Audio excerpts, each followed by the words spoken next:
కీర్తన 44. దేవా, పూర్వకాలమున మా పితరుల దినములలో నీవు చేసిన పనిని గూర్చి మేము చెవులారా విని ఉన్నాము. మా పితరుల దాన్ని మాకు వివరించిరి.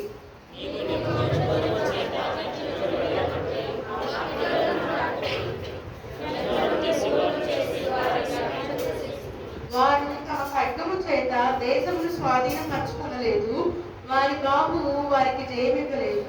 నీవు వారిని కటాక్షించితివి గనుక నీ దక్షిణ హస్తమే, నీ బాహువే, నీ ముఖకాంతియే వారికి విజయం కలుగజేసెను.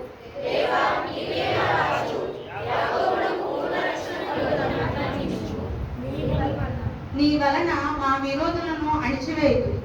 నీ నామము వలనే మా మీదికి లేచి వారిని నీవు త్రొక్కివేయదు.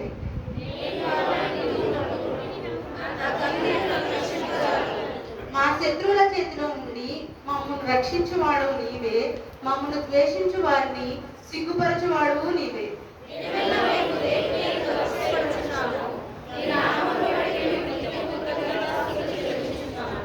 అయితే ఇప్పుడు నీవు మమ్మల్ని విడనాడి అవమానపరిచున్నావు. మా సేనలతో కూడా నీవు బయలుదేరక ఉన్నావు.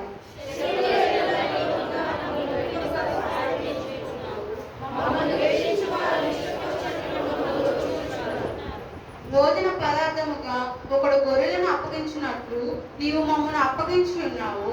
అన్యజనులోనికి మమ్మల్ని చెదరగొట్టి ఉన్నావు.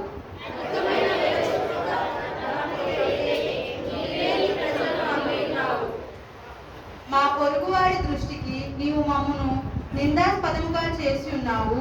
మా చుట్టూనున్న వారి దృష్టికి మా అపస్యాపదముగా, ఎగతాళికి కారణముగాను మమ్మను ఉంచి ఉన్నావు.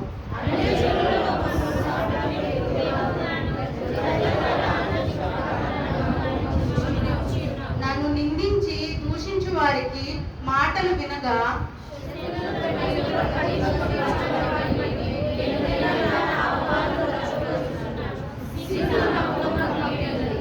ఇదంతయు మా మీదికి వచ్చినను మేము నిన్ను మరువలేదు. నీ నిబంధన మీది ద్రోహులము కాలేదు.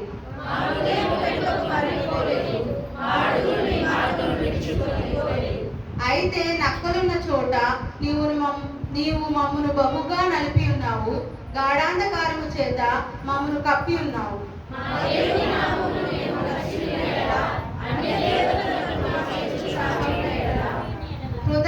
హృదయ రహస్యములు ఎరిగిన దేవుడు ఆ సంగతిని పరిశోధింపక మానునా?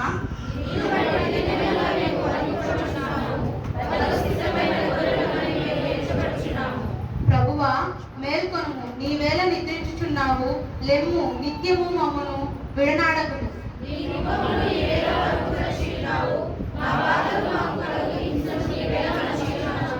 మా ప్రాణము నేలకు కృంగి ఉన్నది, మా శరీరము నేలను పట్టి ఉన్నది. ఆఖరి వచ్చిన మా సహాయములకు లేము, నీ కృపను బట్టి మా